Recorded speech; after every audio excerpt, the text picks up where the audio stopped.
Saudi আরব বিগত কিছু সময় ধরে ভারত ও চীনের মতো বড় বড় ক্রুড অয়েল ইম্পোর্টার দেশগুলোকে অনবরত ব্ল্যাকমেল করছিল, আর তাদের ওপেক দেশের সংগঠনে যে মেম্বার্স রয়েছে ওই সমস্ত দেশগুলোর ওপর তারা দাদাগিরি দেখাচ্ছিল। কিন্তু সৌদি আরব বিশাল বড় ধাক্কা খেয়েছে। কোভিড-19 পর সৌদি আরব একটা নতুন স্ট্র্যাটেজি প্রয়োগ করেছিল, আর কোভিড লকডাউনের ফলে তাদের যা লোকসান হয়েছিল সেটার ক্ষতিপূরণের জন্য তারা ক্রুড অয়েলের প্রোডাকশনকে কাট করা শুরু করে দিয়েছিল, যাতে কম ক্রুড অয়েল মার্কেটে আসে আর ইন্টারন্যাশনাল মার্কেটে ক্রুড অয়েলের দাম চিরকালই আকাশ ছোঁয়া থাকে। এখন সৌদি আরব নিজেরা তো এমনটা করে, কিন্তু ওপেক দেশগুলোকেও বলে তারাও তাদের প্রোডাকশনে কাট করুক। সবাইকে প্রোডাকশন কোটা দিয়ে বলা হয় তাদের ক্রুড অয়েল এবং ন্যাচারাল গ্যাসের কতটা প্রোডাকশনে কতটা কাট করতে হবে আর তারা কত কোয়ান্টিটিতে ক্রুড অয়েলের প্রোডাকশন করতে পারে।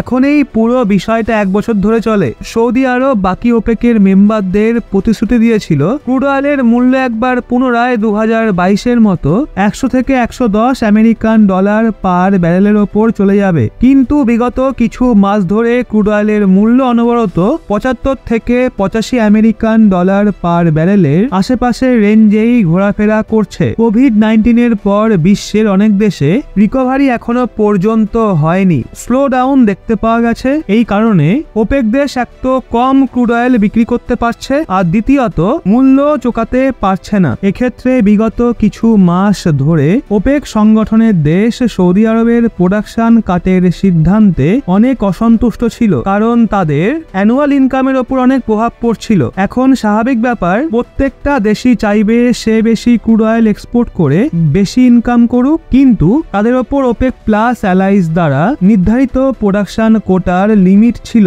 যেটাকে পুরোপুরি এড়িয়ে গিয়ে ওপেক প্লাসের দুটো ভীষণ গুরুত্বপূর্ণ দেশ প্রোডাকশন কোটাকে না মেনে কোটার ওপরে অয়েল প্রোডাকশন শুরু করে দেয়। রেফারেন্স স্বরূপ আপনাদের স্ক্রিনের ওপর আর্টিকেলের স্ক্রিনশট রয়েছে। তো এই দুটো দেশ হলো ইরাক এবং নাইজেরিয়া। ওই দেশগুলো সৌদি আরবকে বহুবার রিকোয়েস্ট করেছিল তাদের প্রোডাকশন কোটাকে বাড়ানো হোক, কিন্তু সৌদি আরব এবং ওপেক প্লাস অ্যালাইজ মানছিল না। তো সেক্ষেত্রে এখন এই দুটো দেশ স্বেচ্ছাচারিতাকে বেছে নেয়, আর যেই লিমিট তাদের দেওয়া হয়েছিল এই দুটো দেশ তার থেকে বেশি ক্রুড অয়েলের প্রোডাকশন করা শুরু করে দিয়েছে। অয়েল ট্র্যাকিং ফার্ম বলছে ফেব্রুয়ারি মাসের ডেটা অনুযায়ী ইরাক এবং নাইজেরিয়া দুটো দেশই কোটা লিমিটকে ক্রস করেছে, আর হতে পারে এই দুটো দেশ মার্চ মাসেও কোটা লিমিটকে সারপাস করবে। ভারত এই দুটো দেশের থেকেই বিপুল পরিমাণে ক্রুড অয়েল পারচেস করে। এক্ষেত্রে এটা ভারতের জন্য অত্যন্ত সুখবর, কারণ এর ফলে ভারত কম দামে তেল পেয়ে যাবে। নাইজেরিয়া তো আগে সৌদি আরবকে অনুরোধ করেছিল তাদের প্রোডাকশন কোটাকে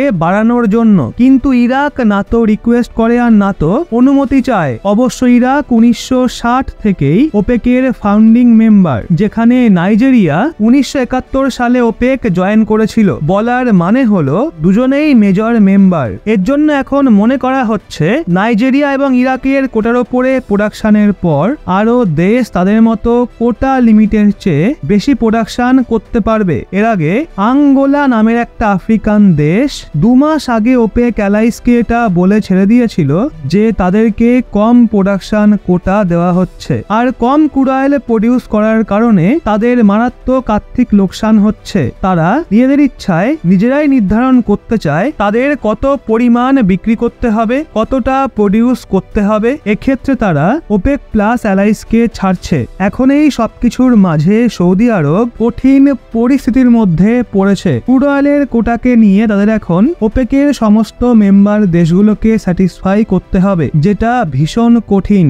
আর ভারতের মতো দেশগুলোর জন্য সুখবর হলো ইন্টারন্যাশনাল মার্কেটে ক্রুড অয়েলের মূল্য আপাতত কিছুটা লিমিটে থাকবে। যদি সৌদি আরবের প্ল্যান সাকসেসফুল হয়ে যেত তাহলে ইন্টারন্যাশনাল মার্কেটে ক্রুড অয়েলের মূল্য 110 থেকে 120 আমেরিকান ডলার পার ব্যারেলে চলে যেত। তো বন্ধুরা, পুরো এই বিষয়টা জেনে আপনাদের কি মতামত তা নিচে কমেন্টে অবশ্যই জানান। আর যদি আমাদের ভিডিও আপনার ভালো লেগে থাকে তাহলে অবশ্যই ভিডিওটা লাইক করে আপনার বন্ধু বান্ধবদেরকেও শেয়ার করবেন।